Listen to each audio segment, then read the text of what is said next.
He said, I've been in there 200 years. It's marvelous. Anything you wish for, ask me and I'll give it to you. So Charles said, can you bring this dog to life?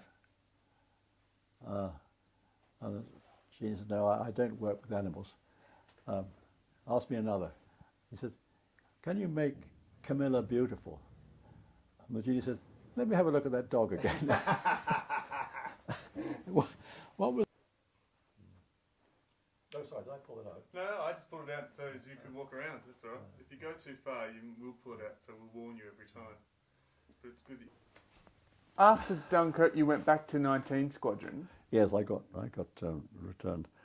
And it was a great relief because I thought with that chap in charge, I shan't live long in this squadron. But what was the CO of 19 Squadron like by comparison? Well, he hadn't arrived. The one before had been killed. There's a fellow called Brian Lane took over, who was very good, an experienced fighter pilot, and knew the ropes. And the sort of new squadrons were coming along. All flight attendants being promoted from within the command. And you flew. The story you told us about getting shot down was in August 1940. Mm.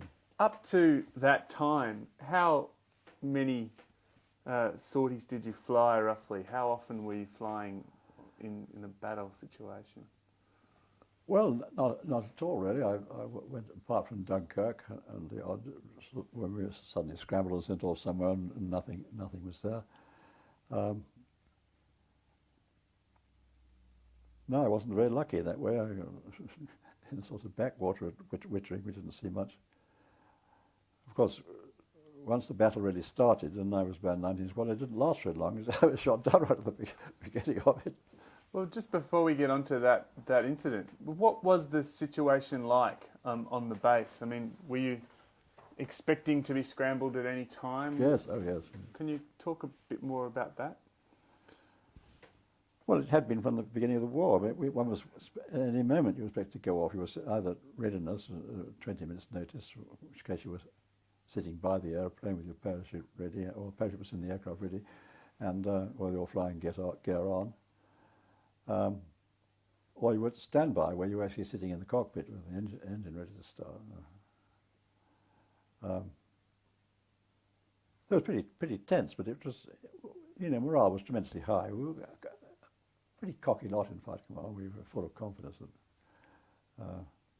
We had no idea what we were up against because we didn't know that the Germans had 1,000 bombers and 350 dive bombers, most of them just across the Channel.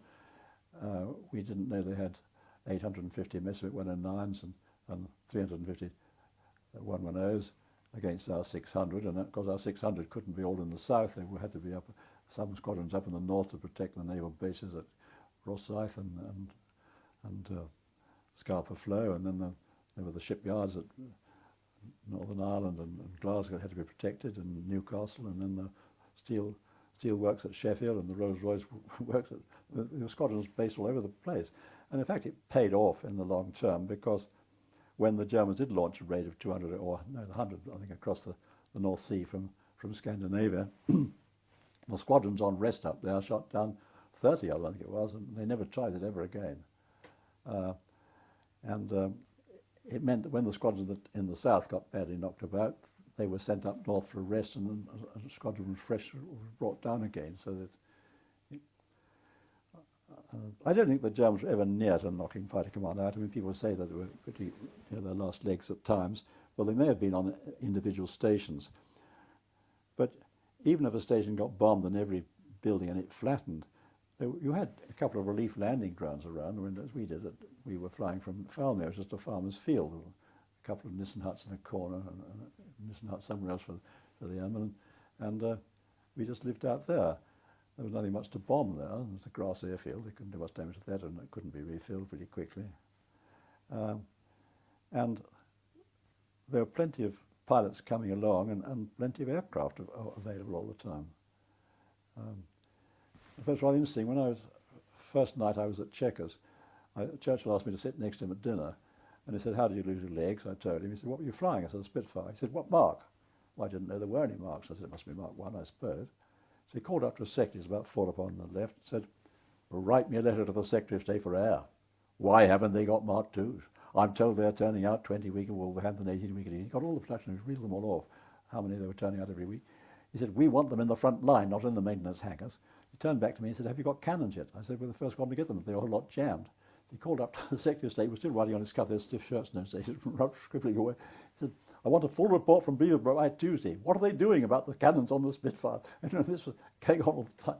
And he had 1,000 things in his mind. A few years later, he was talking to some submarine, some mariner who was a friend of Mary's, he was asking him what torpedoes they were using in the Mediterranean and all this sort of thing. And he got 1,000 things running through his mind. And his secretary told me he had such a photographic memory that anything he'd read he could remember.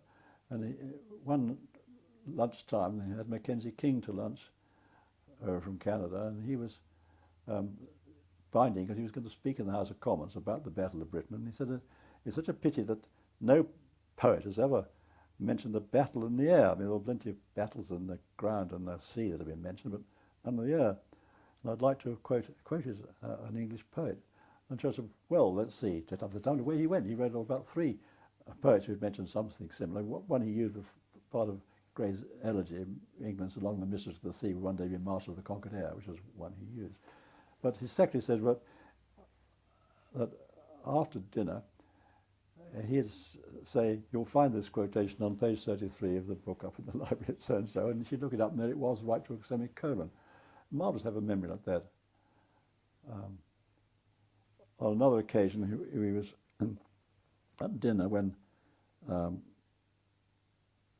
Bevan and Attlee tackled him on nationalising the railways and saying how much it's going to be to save this and that and the other. And Churchill disagreed. He said, "Now, for example, when they nationalised the railways in Belgium and Holland and I think New Zealand," he quoted several countries, he said, "if you look at the balance sheets on those, you'll find that after they were nationalised, they used more rolling stock, more locomotives, more men to carry less luggage and fewer passengers and so forth." And after dinner, they came rushing out and got to the phone, ringing up their secretary. They check all this, check all that. And he was absolutely right to the figures he'd given. He can't have read them for years. Just coming back to your airfield and the conditions there, you were in Nissen huts. Yeah. Can you just describe those conditions for us in a bit more detail? Well, there were these curved corrugated iron covered huts with a few windows. Oh, pretty primitive, but and we had our food brought over from Duxford on hot plates and things. It wasn't too bad. It was summer, of course, which made it easier, and wasn't too bad sitting out in the sun waiting for things to happen. It was a glorious summer, and I'd say morale was terrific. Everyone was excited about what had been going on and what was going to happen. And it's extraordinary how, when people got killed, one said, "Oh, poor old so-and-so's bought it," and that was it. One just went on to the next stage. In fact, one got, looking back, absolutely callous. I was in the Air Ministry one day, and a couple of wing commander friends of mine, later on in the war, one of them was reading the Times and said, "Good God, old Tate's bought it." And some 2 hands went out to the Air Force list to check out whether he was senior to them or not, whether they were going to go up the list or not. You know, it's incredible. And one was so used to so-and-so going and disappearing. And the thing was, it wasn't like in the Army or the Navy. You saw people's legs blown off and this sort of thing. But you never saw anything like that. You saw an airplane going down, you know who was in it, or you see a crash on the ground, you didn't know who it was. You never actually saw anything happen to anybody. You never saw anyone come out of an airplane bleeding or any damaging things. But it did happen on bomber stations, people crashed. But as pilots, you didn't see that sort of thing. It became commonplace later on, but if you take yourself back to when it first started, what was it like, the first few deaths you experienced? Are they... Few deaths? Still... Well, you see what happened in peacetime. In my first 6 months in the squadron, I went to 3 funerals. Chaps were killed in accidents in peacetime. two chaps collided and were killed, and well, not in my squadron, in the other squadron. I went to the funeral just the same, and it was, I don't know, one must have been very callous, I suppose. One was young, and didn't think it could happen to you. That's the thing that happened my foot was shot off. I mean, when I glanced, I saw my foot. It can't be me. I went back to have a quick go at this Hun, and one could think of lots of silly asses that could get shot down. It never occurred to you it could happen to you. Were there any particular traditions or rituals that happened when somebody didn't come back to a base? No. One was too busy, you see. There was no time to mope over it or discuss it in the evening. In the evening, one drank a lot of beer and forgot all about it. In the morning, it was... You mentioned auctioning off gear. Yeah. Was that a commonplace thing? I can't remember it happening during the war. It used to happen before the war. I can't remember. I don't remember it ever happening. What would happen before the war? Well, if a chap was killed, after he died, if his relatives didn't want the gear, it was just auctioned off in the mess, and if anyone wanted anything. Wasn't usually very few people had anything. We were all pretty penniless lot. I mean, we only paid a pittance. When I got married as a flight lieutenant, I was only earning £12 a month. That's not a lot of money, really.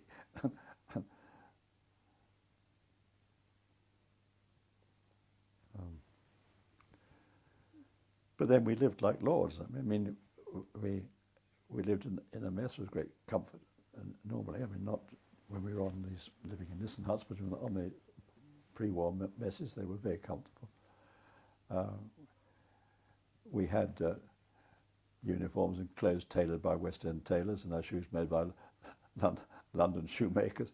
All that sort of thing is extraordinary on what we paid, what we were paid.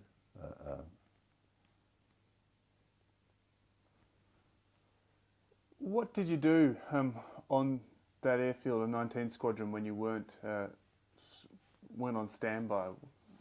Well, we weren't on standby. We were on readiness. So we weren't let off from dawn till dusk. I mean, for the first few months of the war, we were on duty of a night, and then on the day we went off at dawn to an advanced airfield and we were on the coast, and then we did the odd Commodore patrol during the day, and then we came back in the evening. At which time you're pretty whacked, and you put food was brought out from the mess, and you kept down for the night, and you'd be released probably a flight at a time to go over to the mess to change and wash and so on. It was but you know, when one was young and adaptable and keen, all keen as mustard to fly. Get at them. And it was strange when we met the first German. There was a fellow shot down at night by one of our pilots. He was leading a raid on Cambridge, and his aircraft was picked up in a searchlight beam when one of our Spitfire pilots shot him over. And the crew bailed out, and the searchlights followed these people all the way down to the ground. And we had a Scottish regiment defending Duxford who had just come back from Boulogne, where the SS German troops had shot every Scottish prisoner. So they were pretty hostile. And one of these Scots was standing there with fixed bayonets, watching this major, who was leading the raid, in fact, taking off his parachute. And the major looked up and saw this Scot standing there with a bayonet pointing at him and said, "There's absolutely no point in your taking me prisoner. The Führer will be over here next week and you'll all be prisoners." He'd been at Cambridge University himself a few years before. He spoke perfect English. And this, too much for this Scot, he ran it up the spout and said, "Who's taking prisoners?" And brought this chap back to the guardroom looking very chaste and shoved him in the guardroom. And of course a tremendous party developed very quickly. All the news went on, this chap had shot something down, and the beer flowed, and everyone was getting pretty jolly. And we had a very young pilot named Ace. His name was Pace. He was known as Ace Pace because he was a great expert on all the aces of the First World War. He can tell you about Mick Mannock and all this chap. And he said, well, in the First World War, they used to bring a prisoner over for a drink in the mess before he was taken off for interrogation. So someone said, that's a good idea, I'll bring this chap over. So the duty officer was sent across to bring this fellow over to the anteroom. Well, by the time this fellow arrived, the party was getting very noisy. And so it took some time for everyone to notice this chap. He came into the doorway, stood there, and this noise slowly died round across the room, and everyone stared around to see this fellow standing in the doorway looking very haughty. He looked round at this and he said, there's no point in your trying to impress me with your bravado. The Fuhrer will be over here next week, and you'll all be prisoners. And he said, I was over London an hour ago, and it was all in flames. And one of our pilots, a Canadian, had just come back from London, and he said, well, I was in the RAF club having a drink under an hour ago. It all seemed quite normal to me. And suddenly the fellow crumpled and burst into tears, and someone said, for God's sake, take him away, it's too depressing for words. So he was taken out of the ladies' room and given a pint of beer. And this fellow, Lane, who was taken out of the squadron, his wife had come into the mess and was shown into the anteroom. And there was this German sitting there, gave her an awful shock. She wondered what was going on. That was the first German we ever saw. He was rather pathetic once he realised that all he'd been told about the war was not quite as he imagined it. They all thought that we were about to collapse any minute and the war was over.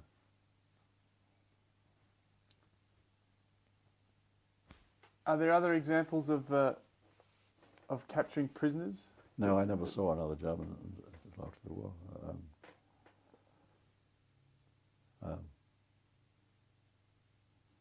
Well, it's the same sort of war. It was like an army war where you took prisoners we never had any sort of contacts at all. And we weren't a bloodthirsty lot looking to murder people. We shot down aeroplanes because if we didn't, they might bomb the mess and destroy your golf clubs. I mean, you didn't want like that going on. So and if they bailed out, you were delighted. I mean, you didn't want to kill anybody particularly. I mean, if they got in the way, that was too bad. What was the knowledge and opinion of the Germans at that time, very early on in the war? Well, I mean, I get the impression they were just grossly overconfident of their abilities, and they assumed that the war was going to fall as other countries had fallen. They took over all the other countries easily enough. Everything collapsed before them. But I think what I think saved the Royal Air Force was that we depended very largely on expert advice. We had these very good contacts with the university. The development of radar, development of all sorts of weapons was going on in the university. People like Ernest Titterton, who came out here in charge of nuclear physics at the university. I mean, he was working on radars and things for the RAF, and Charles Adams, another chap, a nuclear physicist. So all these people, and the RAF, Blackett's another top scientist who was giving us advice, and the top intelligence chap's another academic whose brains were being used, and I think that gave us a great edge. The other two services didn't use so much outside advice. They depended on their own experts. I think that's a mistake, and I think we gained a great deal from professional advice in specialised fields. I was there before the war when they were developing radar. We used to fly out over the North Sea to check the radar from the East Coast, and it was quite interesting. And that, of course, saved the day during the battle, because otherwise we'd had to have enormous number of aircraft on patrol all the time in case of raids. So. How did the weather affect your flying? Well, luckily enough, during the battle, it was almost clear blue sky. We had hardly any cloud at all. Because once September set in, then it started to change, and that made a hell of a difference. Because it stopped the Germans for a start. They couldn't have these massive great raids coming over in cloud or under the cloud, and keep contact with the fighters, and poor visibility in rain and sort of thing. That stopped the whole thing. But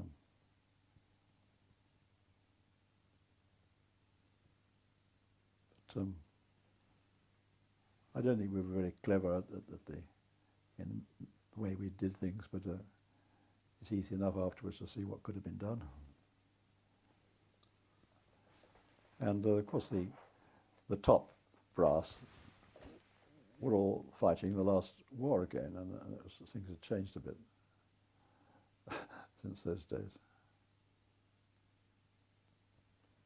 Was there any information or advice that you got that was just wrong and outdated and really shouldn't have been given? Oh, we have lots of occasions. I can't remember them now, but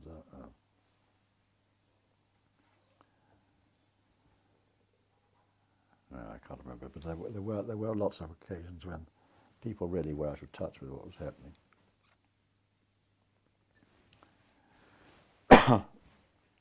What sort of leave did you get during this period, if any? Leave? Leave away from the station? No, we didn't. I got leave to get married just after Christmas for a fortnight, but I had no other leave until after between postings and that sort of thing. This was after the war had started, in Christmas 39? Yes, in Christmas 1939 I was married. What was that affair like, given the circumstances? Very quiet indeed. It was in a country, in a village, and of course no Air Force people could be there. The squadron came and beat up the church as we came out. All I saw of them. And of course one was in uniform, went off on leave in uniform. I had little Austin 7. We drove up to Scotland to a honeymoon at Loch Lomond, and I was arrested in Stirling Castle, which was interesting. We were passing through Stirling. We thought we would have a look at the castle, and we saw it was full of army.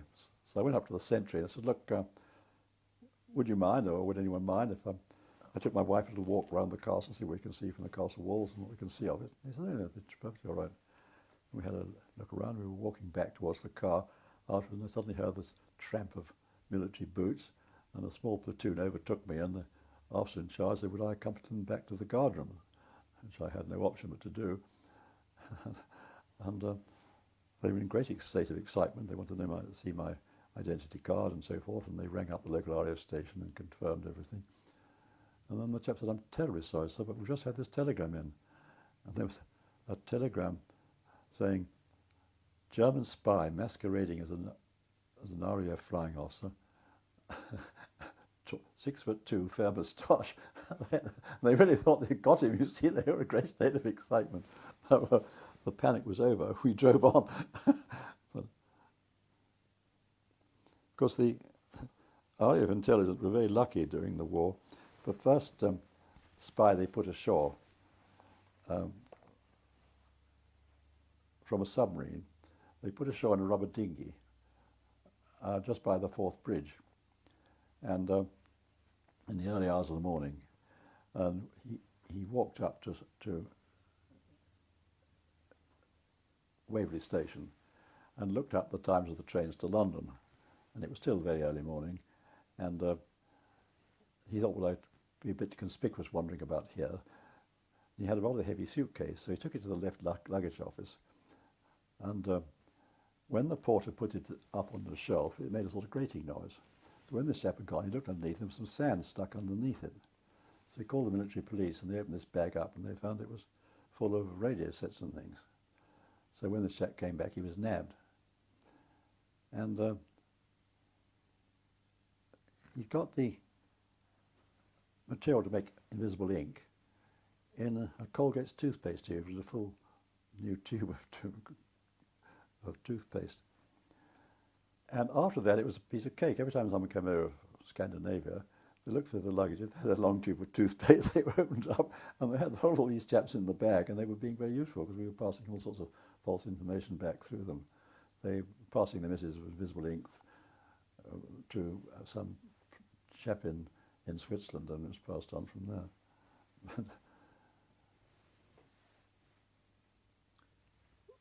When you were on leave, getting married in the very early part of the war. What was the public reaction to the RAF at that time? Were you? Oh, pretty good, I think. It was a funny thing because the Air Force encouraged people to live out who were married because it made more room in the messes. The establishments had built up so much that the messes were very overcrowded. There were 2 officers in a room, this sort of thing. So it took the weight off the messing to have people living out. It was an extraordinary life, you see, because you'd... I mean, the morning I was shot down, I said to my wife, well, bye-bye, dear, I'm just off to work. And she said, bye-bye, dear. So, okay. Come back in the evening. Said, well, not that day. I didn't come back in the evening, but normally I'd come back and she'd say, hello, had a good day? Oh, yes, and you? And a fine day. Just as though you'd been to the office and back. Half an hour after leaving, you might be over 25,000 feet or something of the sort, involved in some exciting chase. Where did you live once you were married? Well, because we lived in 40 homes in our married life because every time the squadron moved, you moved. And my wife would come out in the car, I'd fly, of course, and she'd drive around the local villages and find someone to put up. And usually a local vicar or someone who was hard up would be only too pleased to have a couple of paying guests. And it worked very well. Douglas Bader lived out, of course, he was married. He came to 19 Squadron when he first rejoined the Air Force, and so, because I knew him quite well. And he had a squadron at Duxford, and Duxford was an oblong airfield, and my squadron, 19, was at that end, and other squadron at this end, and Douglas Bader's squadron was there, Hurricanes. And of course, it was the luck of the draw which way the wind was when you were scrambled, because if you were scrambled, the squadron that could go straight off into wind would get 20 minutes advantage and be that much higher and have a better chance of success. The last one off would be lower down and a bit more vulnerable. On this occasion, the wind was from this direction, so we had to taxi right down. But Douglas Bader, instead of taxiing around, took off diagonally across like that. And he would have made it if he'd done his cockpit checks properly, but he hadn't. He was in course pitch. So he trundled across the airfield, went through the hedge at the corner of the field, across the next hedge, across the Newmarket Road, and crashed into a pillbox on the other side of the road where some army engineers were stretching camouflage netting over it. And they leapt out of the way, and this hurricane went crash into this concrete. And it broke its back, and they climbed up on top and opened the hood and tried to pull Douglas Bader out. He'd been knocked unconscious on the gun sight, and they were hauling away in his arms, but his 2 tin legs were jammed under the dashboard, which had collapsed. And he suddenly came to with this awful smell of hot glycol and petrol and everything. You want to get out of the airplane quickly. And he found his legs were jammed, so he said to them, give me that bloody hammer. They had one of these heavy hammers they'd been driving the tent pegs in. Hammer, he bashed his 2 legs flat, pulled them out, and jumped over the side. And they thought, Christ, these Air Force chaps are tough. He came out to Norway when I was an air attaché there, when he was working for Shell. And I met him at the airport at Fornebu, was driving him into Oslo. And he suddenly started to laugh. I said, what's the joke, Douglas? He said, we've only got 1 foot in the car. I don't know why he thought that was so funny. What sort of impression did he have on you in those early days? Well, when I was coming down by parachute, I wasn't at all daunted because I thought, well, if Douglas Bader can fly with two artificial legs, I should be able to fly with 1. So I thought it was like I could stay alive to the ground. I should be all right. What sort of celebrity or notoriety did he have? Oh, very little then. But he was a very determined chap. He wasn't a very popular chap, but he was very direct. And particularly women found him quite aggressive at times and abrasive, but he said what he thought without any mincing words. His language wasn't always the best. But, he was a great leader and a lot of guts, and he got things moving. Inspired pilots to do things which a lot of people couldn't. Are there any other inspirational figures from that time for you? No, I don't think there were. Well, there were 1 or 2 one knew who were pretty good. People like Teddy Donaldson, people like that one knew who were outstanding characters and had guts and determination and inspired people.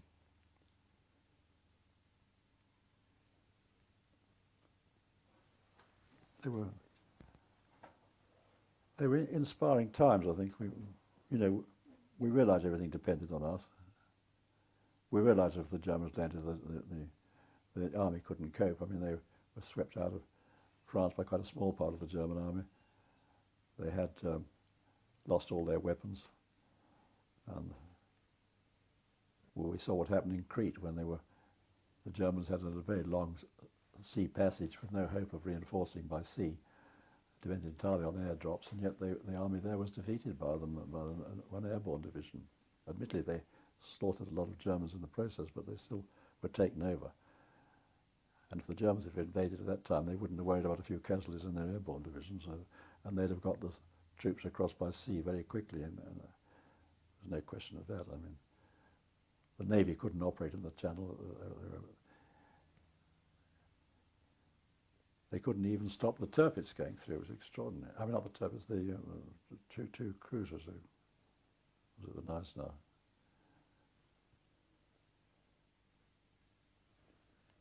How real was that fear of invasion in the Air Force and the British community at that time?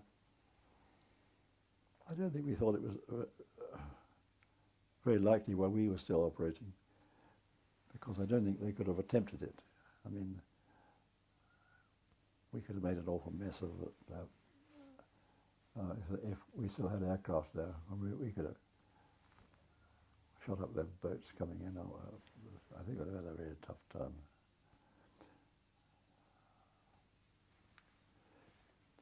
It was marvellous the way the civilian population rallied. I mean, the supply of aircraft, the output of those factories just rocketed up under the threat of invasion. And the people coming through the training machine, although replacement crews were very untrained and raw and had very high casualties among the newcomers, they still kept coming. And it's astonishing with young people. I mean, when I got back into flying after lost my leg, I was chief flying instructor up in Scotland at an operational training unit, training pilots into typhoons and hurricanes. And there were young chaps of 18 coming through from all over the Commonwealth. And they were absolutely first class. They took everything in their stride, ready for anything, and terribly competent, sure of themselves. It was very impressive. And when later on I was chief flying instructor at a flying training school, flying meteors, jets, and have these young fellows of 18 coming along and sending them off at night on a meteor in a dark night and alone in an aeroplane. It's quite eerie, you know. You get up there the first time you fly at night during the war with no lights. The whole countryside was black. You take off and you had to fly on instruments. You couldn't see any horizon or anything. Look over the side. You see this frightened white face looking at you in the reflection in the hood. It gave you all a shock. And then you suddenly realise you're looking at yourself. But it's amazing how these young people just took it quite normally as part of life. The only people who failed up there were instructors. People who'd been creamed off from their flying training school courses being exceptional pilots, sent over to Canada, did a year of training on halves or something up there, and they'd be posted back to England, go through the operational training unit, and they were the people who suddenly said, I don't want to fly. They'd been over there and they'd seen all the people on their course being killed, you see, and then reading the casualties in the Times or whatever, and they thought it was all frightfully dangerous, and then they got nervous. But the young people coming along, ready for anything, extraordinary. Were there nerves or LMF in the early days of the Very, very few. There was one chap in our squadron at the beginning of the war, a fellow called Peacock, I remember, who, when war was declared, went straight up to the squadron commander and said, I don't want to fly anymore. So I only joined the Air Force so I could go into civil aviation and fly in Imperial Airways. That was it. He didn't want... I don't know what happened to him. He probably finished up as a group captain or something, sort of in air traffic control or something. But I don't think I met anyone else who fell by the wayside for nerves.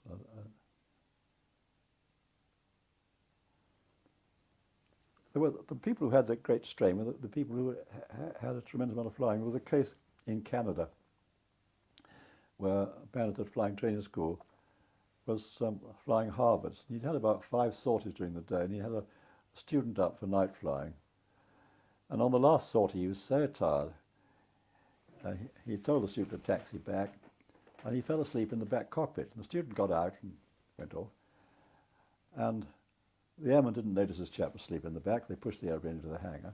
When the hangar doors shut with a clang, it woke him up. He shot up, looked at the instrument panel, airspeed naught, altitude naught. He bailed out, thought he was in a spin, and he fell on his head on the concrete and knocked himself out. When he recovered consciousness, he remembered bailing out and pulling his parachute, and he felt parachute all around him like this. So he groped about. Every time he tried to stand up, he hit his head on something because he was under the wing. He kept feeling wheels about, and suddenly he was like gone mad, started screaming, and some people put some lights on and came and rescued him. But his nerve went, he didn't fly. But it's an incredible story. What about yourself? What frightened you in flying? Oh, one had lots of frights.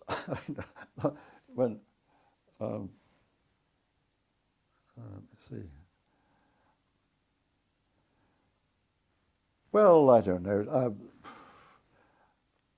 One day, when I was at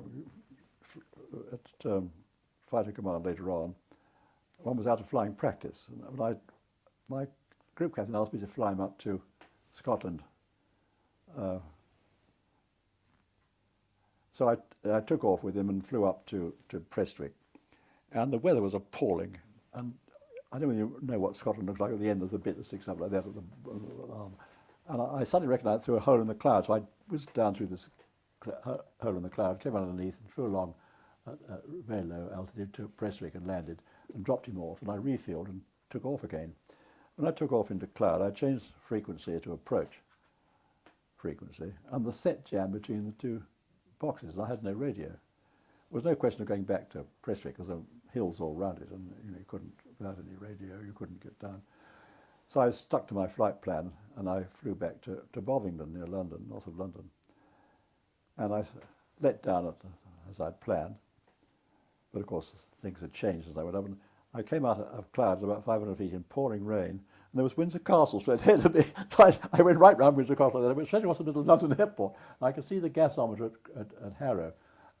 And I aimed for that and came out and found Bovingdon and landed.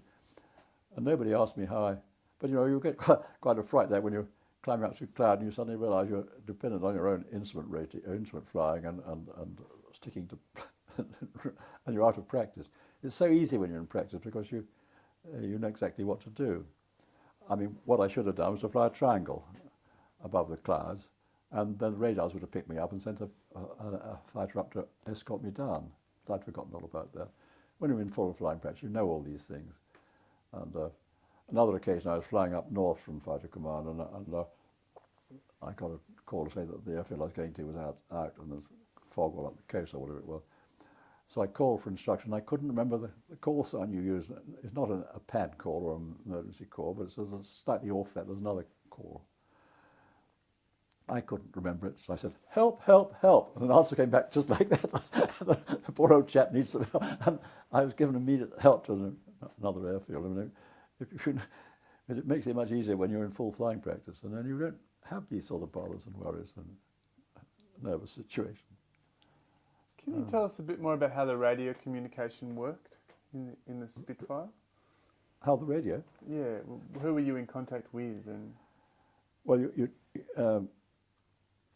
to start with, it was all pretty simple. You just were in touch with your own station, and you went from local control to approach, and then you were in touch with your station commander, who was in charge of the control, and he gave you all the instructions from there on.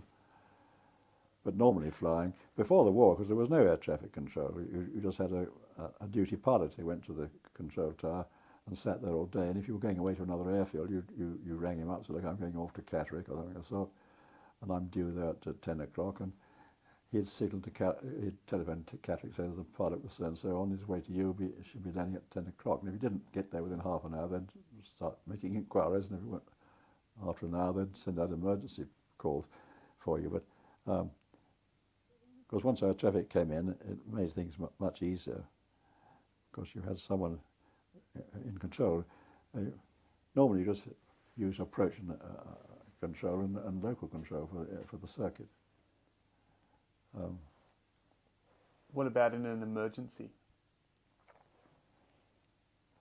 Well, you'd call it on your approach control, and they'd give you instructions from there what to do. The radio was very good. The old sets and the quartlets were very poor. You're very lucky if you got good contact at 35 miles, and then it would go out, and perhaps you'd pick it up at 200 miles and get it clear. All right, we'll pause there because we're, again, out of tape. We'll pick it up on the next one.